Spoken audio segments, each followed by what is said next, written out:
Thabo Mbeki is considered probably the sharpest African thinker people have ever known, but there's something which didn't make sense to critics and analysts as to why when he became president, he invested R60 billion in arms deal when South Africa didn't have an imminent war to fight or real enemies, but was greatly in need of ARVs to save the lives of thousands of citizens who were succumbing to HIV. Khandani Msibi, South Africa's influential businessman, said he had the privilege to meet with Thabo Mbeki's brother, Moeletsi Mbeki, who explained this whole saga in detail. Moeletsi Mbeki said people need to understand that unlike Zimbabwe's ZANU PF, the ANC did not win the War of Liberation. The ANC was handed over victory. The ANC had chosen Communist Russia over Communist China, and Russia supported the ANC militarily.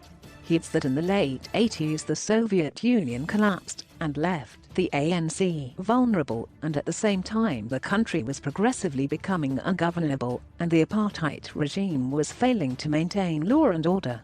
The UK and US summoned both parties to talks. The National Party depended on US and UK support internationally, and they turned a blind eye to sanctions busting. The deal was that the ANC would take over power, and the National Party would get certain concessions to ensure the ANC doesn't mess up. The two parties had no choice. The deal included things like no nationalization of banks and mines, privatization of state assets, independence of Reserve Bank.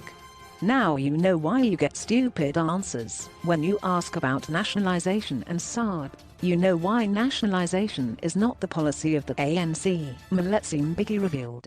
It is also alleged that the arms deal comes in on the fact that the Western countries depend on the Suez Canal for trade with the East, but often this route is mired in conflict.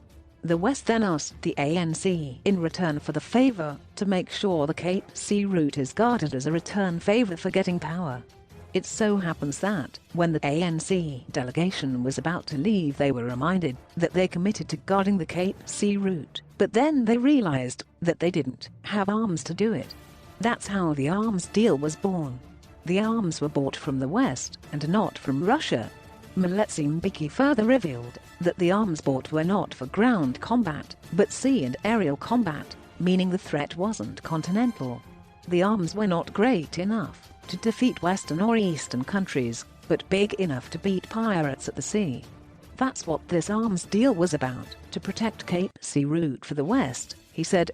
Khandani Msibi then concluded that this testimony by former President Thabo Mbeki's brother about the R60 billion arms deal is a clear indication that ANC is a captured organization, an instrument of continued black oppression.